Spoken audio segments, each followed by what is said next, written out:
À beira do Atlântico, na vasta Baixada Campista, ergue-se um cenário que reúne história, natureza e cultura. O Farol de São Tomé, único balneário do município de Campos dos Goytacazes. Hoje famoso pela intensa atividade pesqueira e pela programação cultural que agita o verão, a origem da praia remonta a milhares de anos, quando correntes marinhas e processos sedimentares formaram o Cabo de São Tomé. Essa ponta de terra, avançando sobre o oceano, se tornaria séculos mais tarde um marco inconfundível para navegadores. A formação do Cabo de São Tomé é resultado de uma luta muito grande entre o mar e o Rio Paraíba. Imagine que o Rio Paraíba se bifurcava aqui na altura de Campos, onde seria Campos, né? E um braço se dirigia para o Cabo de São Tomé, que não existia ainda. Não existia, na verdade, a Baixada. E uma corrente marinha muito forte na direção de Macaé ao Cabo de São Tomé, que futuramente vai surgir, se encontra com essa corrente. Então a corrente empurra o rio para dentro, o rio empurra a corrente para fora. E dessa luta foi se formando a planície de Restinga. E no caso aí, o rio acabou perdendo. O mar conseguiu fechar a foz desse canal e disso aí resultou o Cabo de São Tomé. No início do século XVI, as primeiras expedições portuguesas de exploração da costa brasileira partiram entre 1501 e 1503, sob o comando de Gaspar de Lemos e Gonçalo Coelho, contando também com o renomado cartógrafo Américo Vespúcio.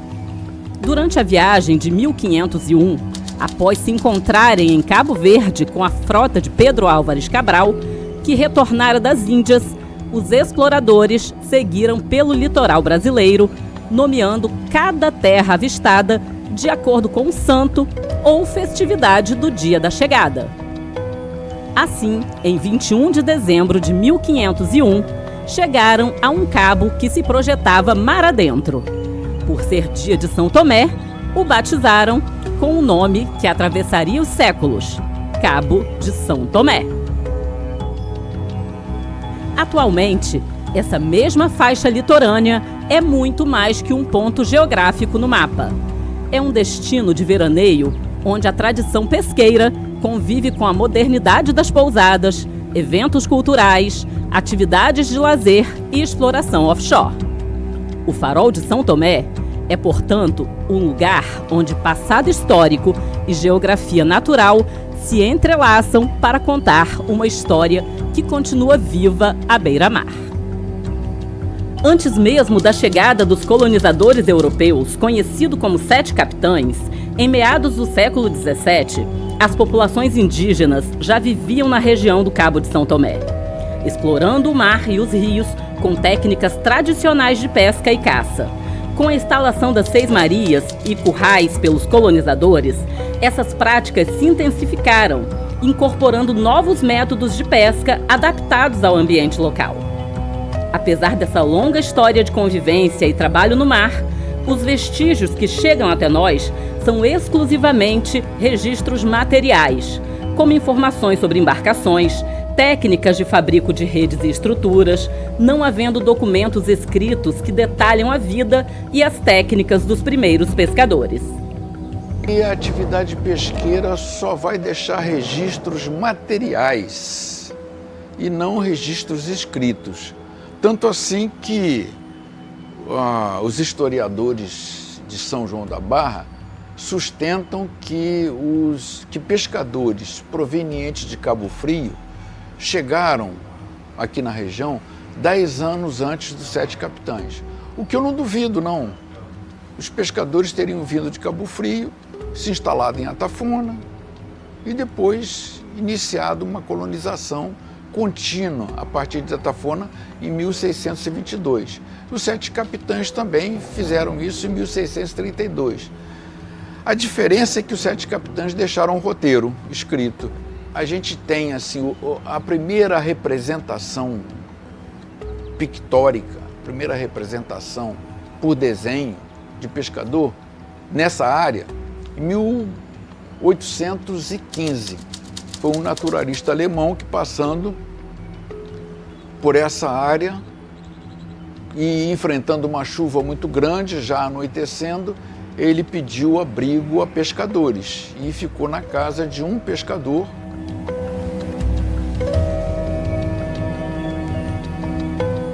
A costa do Cabo de São Tomé esconde um histórico silencioso de tragédias no mar. Desde os primeiros tempos da navegação na região, o risco de naufrágios já era conhecido. Não por acaso, manuais antigos alertavam: mantenha distância do cabo.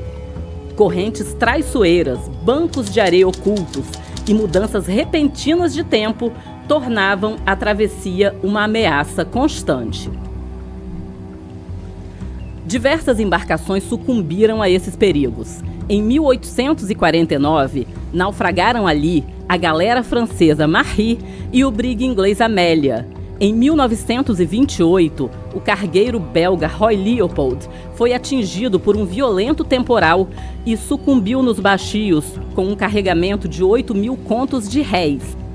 Em 1976, foi a vez do rio Capibaribe, da Sociedade Paulista de Navegação Matarazzo. Mas o naufrágio mais emblemático não foi causado apenas pela força da natureza, e sim pela guerra. Em 19 de julho de 1944, o navio auxiliar Vital de Oliveira, da Marinha do Brasil, navegava entre o Rio de Janeiro e as bases navais do Nordeste. Quando passou a cerca de 20 milhas ao sul do Farol de São Tomé, foi atingido por torpedos lançados pelo submarino alemão 1861. O ataque foi rápido e devastador. Em poucos minutos, o Vital de Oliveira afundou. 99 dos 275 militares a bordo perderam a vida. Foi a única embarcação da Marinha Brasileira afundada por forças inimigas durante a Segunda Guerra Mundial. Hoje, este e outros destroços repousam no fundo do Atlântico. Em meio aos perigos do litoral norte fluminense, marcado por correntes traiçoeiras e naufrágios frequentes, surgiu a necessidade de um guia confiável para navegadores. Foi assim que nasceu o Farol de São Tomé. Foi notado, a partir de 1850, com o aumento do comércio para a capital, para Rio de Janeiro, que essa área necessitava de alguns faróis para realmente fazer o auxílio à navegação. Então a Ilha de Santana, de Macaé e aqui o Farol de São Tomé foram identificados. Todo feito em ferro fundido, o farol foi projetado pelo engenheiro britânico Alexander Mitchell e fabricado pela prestigiada firma francesa Barbieri Fenestri. Em 1881, suas peças chegaram pelo Porto de São João da Barra e de lá foram transportadas até a Ponta do Cabo. A montagem seguiu o sistema Mitchell até alcançar 50 metros de altura. Do topo, sua luz podia ser vista a 25 milhas náuticas, o que equivale a 40 quilômetros, orientando embarcações e evitando tragédias. Ao acender-se a chama do combustor e retirar-se as cortinas da lanterna, a luz se espalhou em todas as direções, sinalizando não apenas a segurança à navegação, mas também o início de uma nova era no Cabo de São Tomé. Um marco na sinalização costeira que até hoje segue vigilante sobre aquelas águas. O fato dele ser essa construção que foi concebida por Alexander Mitchell, já cego, né? Um irlandês já cego, já é algo muito interessante. E o fato dele ter sido o primeiro radiofarol da Marinha, né? Em 1933 também é outro fato histórico muito importante para a gente, o fato de algumas famílias aqui da região de Campos terem trabalhado como faroleiros, como a família Areias, passou 70 anos trabalhando continuamente como faroleiros e depois um dos filhos dessa família veio a ser almirante e diretor de hidrografia e navegação, almirante Areias. Então há muitos aspectos históricos, pitorescos, que ligam a história da Marinha, a história do país, ao farol de São Tomé especificamente, né? Outros faróis foram erguidos na região, tendo como função auxiliar na navegação mais próxima da costa, como é o caso do farol instalado na entrada da Barra do Açu, em 29 de outubro de 1948. Com estrutura em alvenaria e alcance de 12 milhas, cerca de 19 quilômetros da costa, este farol foi destruído em uma ressaca no mar no ano de 1980. Outro farol, de menor porte, foi construído nas proximidades, apelidado de farolzinho. Ali é um farolete, né? Os faróis, eles têm, às vezes, a função de aproximação de pequenas embarcações de pesca e, por isso, eles são faróis menores, com menor alcance, mas que servem principalmente para pequenas embarcações que estão tentando chegar, por exemplo, na barra de um rio ou chegar num ancoradouro, num local abrigado. E esse farol aqui é um farol para navegação costeira. Ele tinha um alcance que ultrapassava 20 quilômetros em termos, 17 quilômetros em termos de alcance geográfico, mas chegando até 40 quilômetros em termos de alcance luminoso. Então esse é um farol para o navegador, ao passar ao largo, evitar de entrar numa área que tem um perigo de navegação, no caso o bauxio. E aquele farolete não, ele é um farolete para guiar o navegador, guiar a pequena embarcação para um local de abrigo. A praia, que hoje é conhecida pela grande movimentação no período de alta temporada, já foi uma localidade pacata, formada basicamente por moradores e pescadores. As residências, construídas em madeira ou com materiais orgânicos, eram cobertas de tabua, proporcionando uma paisagem bucólica. A vida ali era marcada por relações mais próximas e um ritmo distinto, muito diferente do que vemos hoje. A transformação do farol em balneário é mais recente ainda. A gente vai ver que, voltando, por exemplo, década de 60, o farol não funcionava ainda como um balneário importante. Eram algumas casas que existiam lá, casas de pescadores também, as famosas casas de palha, que a gente pensa que isso, a casa de palha só existiu no Açu, que era chamada de cidade de palha. Não, para os pescadores, as casas eram feitas, os pescadores faziam casas com telhado de palha. As casas eram todas praticamente cobertas de tabua e as paredes eram feitas de... eu não sei como é que se dá o nome aquilo, era uma trama de bambu com uma folha de um coqueirinho, uma coisa assim, parecia uma folha de coqueiro mesmo, que era colocada dentro daquela... Pela fotografia você vê, a nossa casa era assim, só que a nossa casa era coberta de telha. Então a nossa casa foi a primeira que foi coberta de telha e depois a primeira casa de alvenaria foi a do meu pai. Mas as casas principalmente eram feitas de madeira. Tinha um cidadão italiano que morava em Baixa Grande, que se chamava José Tripari. E esse seu Tripari tem até rua com o nome dele lá em Baixa Grande. E uma pena que ele não deixou, quer dizer, o sobrenome dele não vai ficar, porque ele teve 8 filhas e nenhum filho. Então as filhas, lógico, foram se casando e o sobrenome foi se perdendo, né? Mas as casas eram todas feitas por ele. Todos se conheciam aqui na praia. E a gente saía à noite cantando reis, fazendo serenata por aí, porque o meu cunhado tocava violão e tinha uma voz maravilhosa. E ele saía tocando violão, cantando aquelas músicas tradicionais de serenata, né? E a gente saía na casa dos amigos cantando serenata por aí pela praia. Era a programação daqui. A transformação dessa pacata vila de pescadores em um balneário só começou na década de 1960. Foi quando o governo do estado do Rio de Janeiro lançou um programa de turismo social, com o objetivo de oferecer opções de lazer para a classe trabalhadora, criando balneários com campos acessíveis.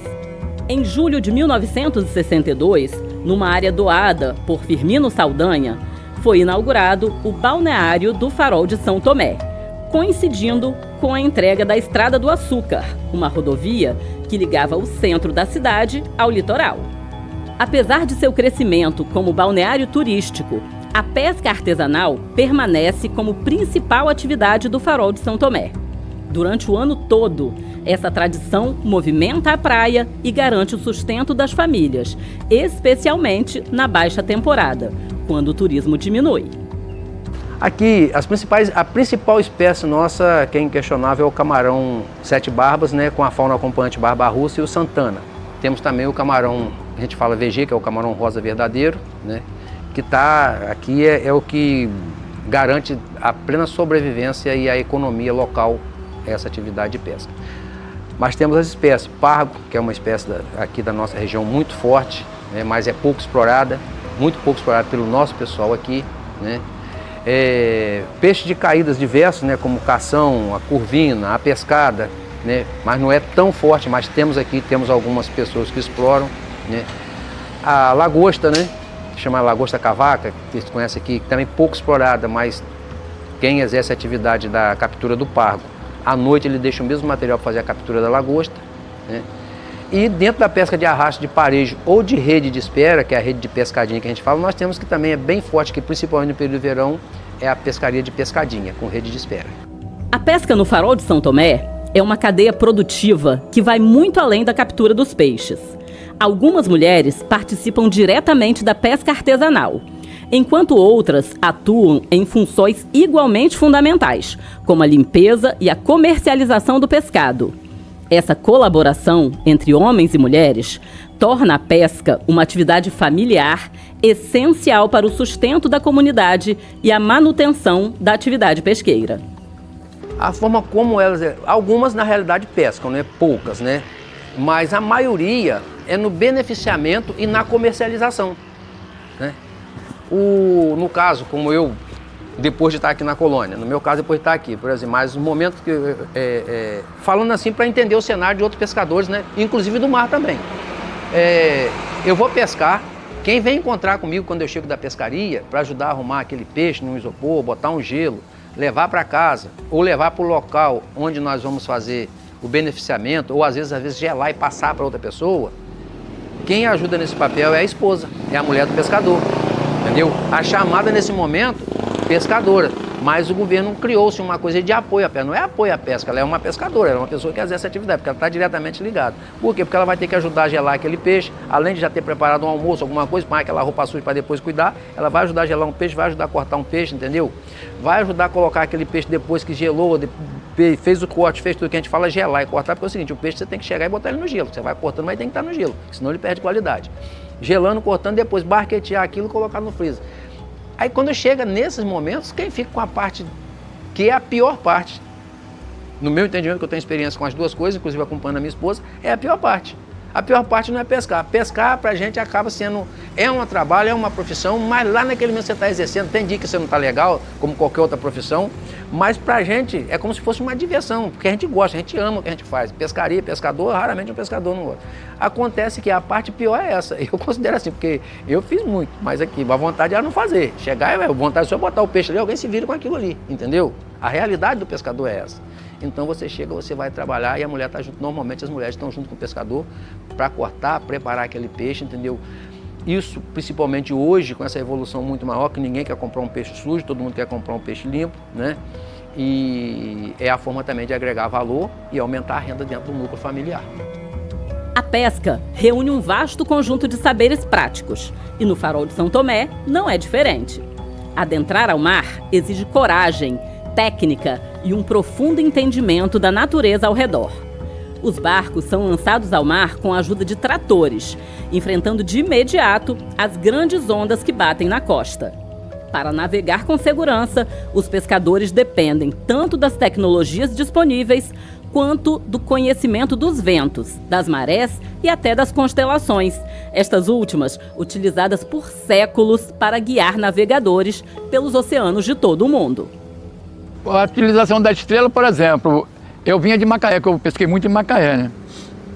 Então eu vinha de lá para cá, quando eu chegava em frente a Quissamã, até a Quissamã eu vinha com o espelho do barco lá no farolzinho da ilha. Mas aí já ia sumindo o farolzinho da ilha para mim, eu tinha aqui um grupinho de constelação, eu botava a ponta do mastro ali. Aí eu vinha dar aqui certinho, sem problema nenhum. Porque se não tivesse, porque a gente nunca possuiu uma bússola no barco, nenhum aparato assim de sinalização. Aí a gente viajava assim, ou pelas estrelas, como eu viajei muito assim, ou pelo farolzinho da ilha. Esse conhecimento adquirido ao longo de anos de prática é essencial para lidar com as condições variáveis do mar. Durante as tormentas, entender os ventos, as correntes e o comportamento das ondas ajuda o pescador a tomar decisões que podem garantir a segurança da embarcação e da tripulação. Saber interpretar esses sinais naturais permite minimizar os riscos e conduzir o barco mesmo em momentos desafiadores. De vários existe um que esse eu não consigo, gostaria de esquecer, mas não dá. Eu sofri um naufrágio. Nós pescamos um dia antes, um mansinho, tranquilo. Já no outro dia, o ventinho amanheceu de leste e nós saímos, mas é um número de barco maior, que tinha terminado de uma ressaca, né? E quando nós chegamos lá, que largamos a rede, e arvejou tudo, vento sul, um temporal de vento sul. O mar arvejou, coisa muito séria, muito triste. Já tinha sumido 3 barcos. E eu não sabia que eu era o próximo, né? E eu com um motorzinho pequeno, os novatos de leme, esperava eu marcar a quadra, quando eu acelerava, eles com motor forte me passavam. Aí eu voltava. Chegando na entrada do Xexé, mais ou menos 1 quilômetro da beirada para fora, eu olhei para trás assim, o recosto já estava aproximando do barco. Aí não deu tempo e o barco ainda correu uns 2 metros e tombou. Aí eu digo, meu Deus, meu Deus. Aí não, aí tombou, bati com essa costela aqui na borda de fora, viajando para lá, o barco tombou para lá, a borda de fora eu ainda caí com a costela nela. E quando eu saí do fundo da água assim, a casinha separou do barco, do casco. O casco só estava com o gabinete assim parecendo, e a casinha assim a uns 3 metros, pelos águas levando. Aí eu virei e falei assim, ai meu Deus, além de perder meu barquinho, perdi minha vida. Eu digo, meu Deus, meu Deus. Tentei parar as cordas para amarrar na casinha, para a casinha boiando e ficar vigiando o barco, né? Aí não deu mais tempo. Aí parei mais um pouco, não saiu nada, digo, meu Deus, a única solução é ir nadando. Aí comecei a nadar, com uns 10 metros parecia uma coisinha assim, mais assim. Eu fui para aquele trocinho que parecia assim, nadei, cheguei, uma taubinha da casinha soltou. Eu digo, taubinha, você não aguenta meu peso, mas eu vou agarrar com você por consolo. Aí apanhei ela, aí botei logo no braço esquerdo, na mão aqui. Aí eu botava ela assim, né, para dar pressão na água, aí fui. Quando cheguei na metade, aí cansava, né, mudava. Aí fui só remanejando. Quando cheguei na metade da viagem, eu comecei, eu tenho fé em Jesus, que Jesus vai montar na areia. Tenho fé em Jesus, não parei mais. Cheguei na beiradinha assim, veio um recosto de mar. Recosto é um banzeiro de água que não quebra, a gente dá o nome de recosto. Me empurrou lá em cima da barranca, a barranca estava mais alta do que eu. A erosão fez logo uma rampa ali. Eu entrei com a perna esquerda e os 2 braços assim, tombando areia, tombando. Quando o pé aqui entrou assim que firmou, eu me joguei para cima. Aí veio outra frase, disse assim, meu Deus, eu estou forte ainda. Mas não vou parar aqui não, porque se eu desmaiar aqui, o vento me enterra de areia. Do casarão para lá tem uma meia curvinha assim na estrada, parecia um carro indo. Digo, oh, meu Deus, é bem um carro lá. Aí eu conheci o carro. O carro era um Maverick de um amigo meu, que está aí vivo até hoje, já bem idoso, seu Henrique. Ele fez assim e disse assim, Batista, você já deixou seu barquinho lá no Açu? Aí eu disse assim, eu nem sei como que eu estou vivo aqui, que eu tombei lá na entrada do Xexé, onde que eu vim sair? Ele ficou pálido, calma, seu Henrique. Eu perdi meu barquinho, mas estou aqui, graças a Deus. Só queria pedir ao senhor, se puder, o senhor me levar lá na primeira rua da Vila do Sol, daqui para lá, que lá eu desço e eu descendo lá, eu pego embaixo das casas para me andar, que aqui eu não estou conseguindo andar não. Foi chegando ali, pertinho da rua assim, quem é que vai para lá a pé? O meu saudoso pai.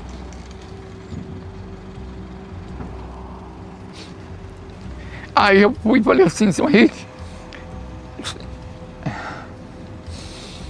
o senhor me deixa aqui, porque papai está vindo ali, eu desço com ele agora a rua. Além das técnicas e do conhecimento prático, os pescadores carregam consigo uma rica tradição oral, cheia de histórias sobre os mistérios e elementos desconhecidos do mar. Um exemplo é a narrativa do famoso Monstro de Macaé. Chegou um boato aí entre os pescadores, na época muitos pescadores de caída e tal, chegou um pescador apavorado com um boato que tinha uma história de um monstro de Macaé, uma história de um monstro de Macaé e tal, isso chegou a sair até matéria de jornal, né, e mostraram assim eu vou dizer assim, não sei se é a palavra assim, tipo uma caricatura de um monstro realmente, tá? E aparecia aquilo, tá, um troço meio curvado assim. E ficou aquele pavor, né? E aí a gente pescava, na época eu pescava com rede de caída. A rede de caída a gente saía de tardezinho, né? Colocava a noite, passava a noite toda no mar e tirava de manhã. Mas com esse boato desse monstro de Macaé, né? Que inclusive parecia, como eu falei, uma caricatura de um monstro realmente na mídia na época, jornal, aquela coisa toda, que o pescador tinha visto, pescadores da região tinham visto esse monstro aqui na região, criou aquele pânico, aquele pavor. Quem ia para o mar para ir voltar, já ia com pânico. Você imagina quem ia para ficar, para dormir à noite no mar, para vir no outro dia de manhã, né? Mas ficou aquela coisa aí, todo mundo naquele pavor e tal. E ficou a história do monstro por um bom tempo, um bom período, né? Mas depois vai se passando, o pessoal vai perdendo temor. Entrou um período, acho, não sei se era o próximo período de verão, quando as baleias passam nessa região, né? E hoje tem menos incidência, mas na época tinha uma incidência bem maior, né? A baleia jubarte, acho que era jubarte, vinha muito na costa aqui no período de calmaria. Então, aí certa feita, eu tenho um cunhado, né, que o bicho era meio loucão e tal. Aí a gente vindo de fora lá e tá vendo aquela coisa parecida com o tal desenho que a gente tinha visto na imprensa e que tinha se boatado, né? E aí falou, rapaz, vamos chegar perto, estamos todos com medo, rapaz, vamos lá perto para ver. Aí aproximando, foi quando a gente aproximou lá, a gente viu que, na realidade, a gente acredita que esse monstro que disseram que tinham visto, né, na realidade era uma baleia amamentando, que de fato, quando a gente aproximou, né, ela estava numa posição bem parecida com a tal foto que apareceu na mídia da época, que o pescador descreveu, né? Realmente fizeram uma caricatura, que o pescador, ninguém viu, ninguém tirou essa foto, né? O pescador descreveu e a imprensa foi e construiu aquela coisa parecida. Mas a coisa era bem parecida com uma baleia amamentando, a gente aproximou, era uma baleia que estava de cauda pro alto e a gente olhava assim, estava o filhotão, né? Ali amamentando. E aí a gente chegou e falava com o pessoal que era baleia, mas demorou muito para acreditar. Mas ficou durante um bom tempo o mito do monstro de Macaé aqui nessa região, mas acredito eu, né? Diante do que eu pude ver também, e fiquei apavorado na época, mas eu acredito que era uma baleia amamentando. Mas criou um pânico muito grande entre a classe pesqueira aqui naquela época, em relação ao monstro de Macaé. A dinâmica do balneário e da pesca foi muito modificada pelo setor petrolífero. A história da exploração do petróleo em Campos começa muito antes das plataformas offshore. Nos anos 1920, na antiga fazenda Boa Vista, o coronel Olavo Saldanha notou algo incomum. De um poço escavado em busca de água, jorrou um líquido escuro, inflamável, com cheiro de querosene.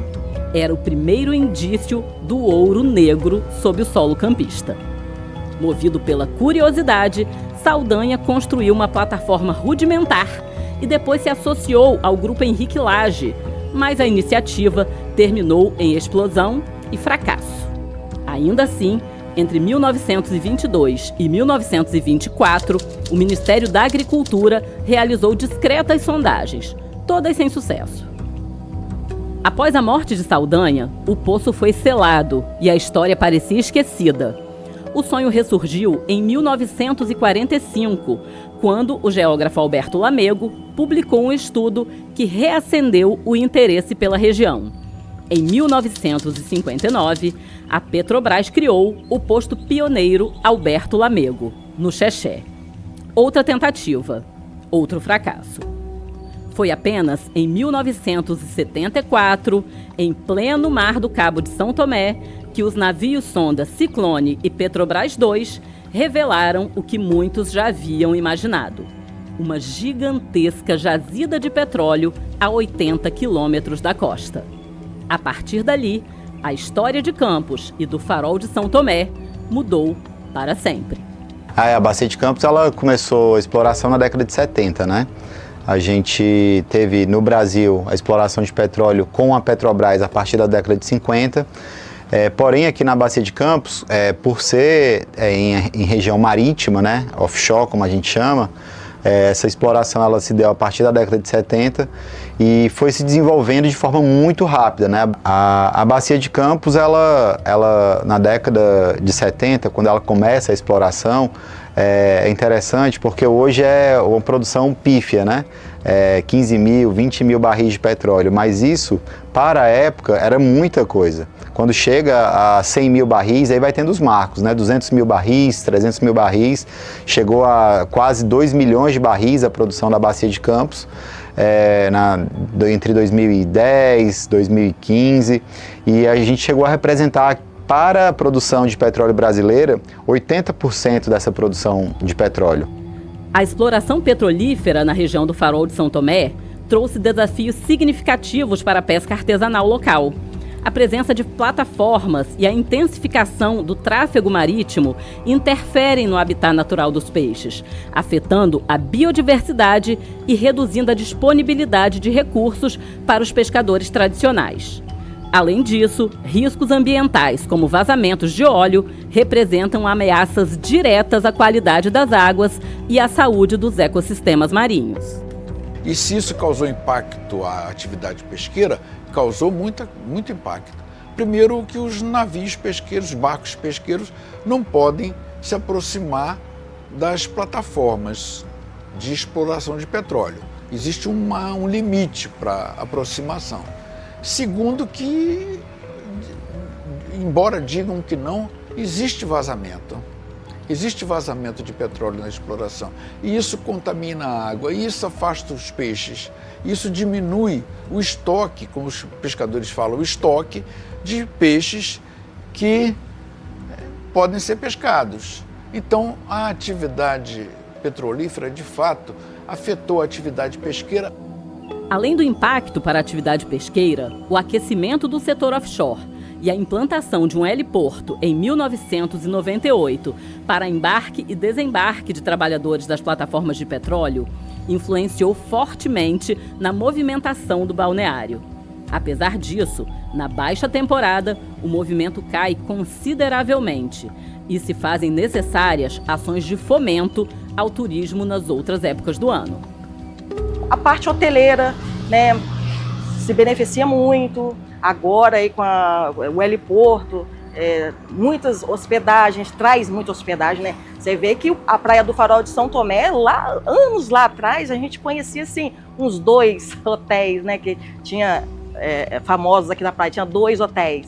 Mas agora, no decorrer dos anos, né?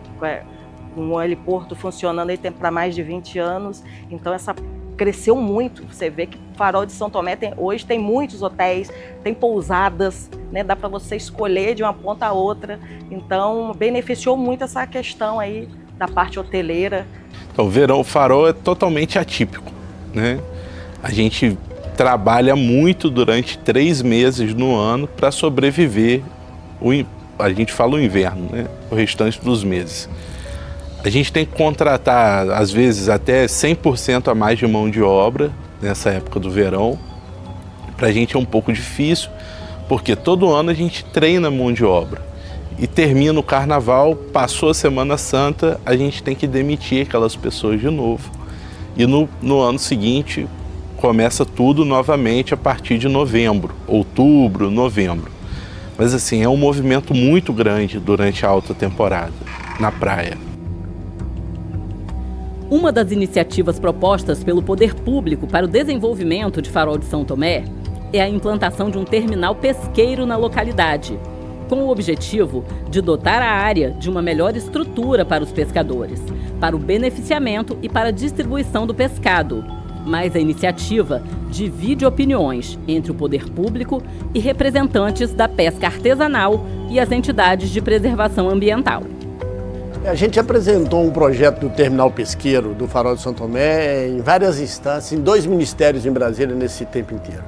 Eu considero o Farol de São Tomé o lugar mais estratégico do Brasil para uma estrutura mais moderna e ligado à pesca artesanal que nós temos. Todo o litoral brasileiro, se você olhar, nós temos aí Itajaí, nós temos no Rio Grande do Norte, alguma coisa em Belém, nenhum chega perto da estrutura que nós temos. Até a própria indústria do petróleo traz para a gente cardumes, né? Porque você tem todo um movimento, inclusive de alimentos, que não deveria, mas existe. Então nós temos uma estrutura no Farol ligada em canais artificiais a partir, por exemplo, das lagoas de Campos, notadamente a Lagoa Feia e a Lagoa de Cima, que vem do Imbé, que a gente criou um programa pautado para chegar no terminal pesqueiro, que eu chamo de Rota do Pescado Campista. Começa lá no Imbé, lá na lagoa, nas cachoeiras, Cachoeira do Mocotó, Rio Imbé, Rio Mocotó, Rio Urubu, e vai parar lá no Açu, lá no Pelag, no Parque Estadual da Lagoa do Sul. Quer dizer, começa no Parque Estadual do Zingano e termina no Parque Estadual da Lagoa do Sul. São 140 quilômetros de lâmina d'água, cujo coração desse projeto é o terminal pesqueiro, que já existe de forma rudimentar. Então, para nós e para mim, enquanto secretário de Pesca nesses 4 anos, o propósito maior que resolve o problema do Farol de São Tomé é melhorar a infraestrutura do terminal pesqueiro e melhorar a infraestrutura das estradas que chegam ao terminal pesqueiro. Então, o terminal pesqueiro, ele é o coração de um processo de construção de uma nova cadeia produtiva para pesca artesanal. Nós não estamos falando aí da pesca em cativeiro ainda, que tem todo o potencial. Nós estamos falando daquele pescador que vai ao mar, pesca, como acontece em vários lugares do mundo, e volta com a sua produção para comercializar. E aí ele tem que ter uma facilidade para descarregar. Vamos lembrar entre nós aqui, e lá você pode mostrar a imagem depois, aquela tarefa de um barco entrar no mar no Farol de São Tomé, a partir de um arrasto daqueles tratores, parece esporte de alto risco em Nazaré, em Portugal, que é para aquelas pessoas que surfam naquelas ondas de 20 metros. Isso não tem perspectiva futura. Qualquer jovem que vê isso vai querer outra tarefa. Sobrou isso, eu vou fazer isso. Sobrou isso, eu vou para a atividade agrícola. Não pode ser. Tem que ser um propósito de vida, de geração de emprego e renda, para que ele possa sustentar a sua família de uma maneira qualificada. É isso que o terminal de pesqueiro faz. Então você vai construir o terminal pesqueiro para quem? Está se falando em construir um terminal pesqueiro para atender a região. Tá, você conhece também a região, tem Macaé tem um histórico para apresentar, Quissamã tem um histórico para apresentar, Atafona tem um histórico para apresentar, São João da Barra, como um todo, São Francisco. Não, há um envolvimento da sociedade política que fala do terminal pesqueiro, mas não houve a representação, que além de falar, que eu vou falar com uma liberalidade, que todos esses que eu falei aqui, em termos de representantes, colônia Z3 de Macaé, Z27 de Quissamã, Z19 aqui, Z2 de Atafona, Z1 de São Francisco, né? Isso na questão litorânea, dentre outros que temos aqui na região noroeste, está sendo debatido isso com essas representações, se é uma questão, se o terminal pesqueiro de Campos, Farol de São Tomé é regional. O que está sendo debatido? Nós entendemos como é que está a questão do licenciamento das embarcações, nós sabemos se o governo federal está abrindo licenciamento, de que forma está abrindo, então o governo, antes de pensar nisso tudo, de pensar em um terminal pesqueiro, tem que sentar com alguém para a gente debater isso tudo. E o que é que nós vamos fazer? Porque um terminal pesqueiro, vou repetir, pode-se criar uma grande área, um grande número de excluídos, como está na maior parte do estado brasileiro, os terminais pesqueiros públicos estão na mão dos industriais. A principal comporta que impacta o parque é da vila do terminal pesqueiro, né? As comportas do terminal pesqueiro, elas têm ligação direta com o parque através do Lagamar, do Buraco do Ministro. Então, quando se abrem totalmente aquelas comportas, a gente esvazia o nosso parque aqui. Então, você criar um porto ali pode impactar a gente em relação às comportas, principalmente. Eu não sei como que seria feito isso, como que seria o controle das comportas, né? Mas é uma coisa que pode ter alguma ligação com a gente por conta disso. Seria o principal impacto que a gente receberia dessa criação do porto lá. Entre expectativas e preocupações, o futuro do terminal pesqueiro ainda é incerto. O que está em jogo vai além da construção de uma nova estrutura. Trata-se de definir caminhos para uma atividade que sustenta famílias há gerações e que carrega, junto com o pescado, a memória e a identidade do Farol de São Tomé. Diante da grandiosidade do mar e das transformações que moldaram a história do Farol de São Tomé, da formação geológica, a chegada dos colonizadores, dos naufrágios aos faróis, do turismo popular à exploração do petróleo, uma tradição permanece firme: a pesca artesanal. Essa atividade, enraizada no saber local e na convivência íntima com os ciclos da natureza, resiste às pressões de um litoral cada vez mais disputado. Os impactos ambientais, os conflitos com o setor petrolífero e as incertezas provocadas pelas mudanças climáticas exigem da comunidade pesqueira não só resiliência, mas também organização, inovação e políticas públicas eficazes. Hoje, o futuro da pesca no Farol de São Tomé passa por decisões importantes. Projetos como o Terminal Pesqueiro oferecem possibilidades de estruturação e valorização da atividade, mas também demandam diálogo transparente com pescadores, cientistas, gestores públicos e ambientalistas. É preciso garantir que o desenvolvimento não signifique descaracterização e que o progresso respeite a história e os direitos de quem vive do mar. O conhecimento tradicional, a participação das mulheres, a formação das novas gerações e a consciência ambiental são caminhos promissores para fortalecer essa cadeia produtiva. Integrar a tradição e a sustentabilidade, sem perder a identidade, que torna o Farol de São Tomé um lugar único, é o desafio e a esperança de um novo tempo.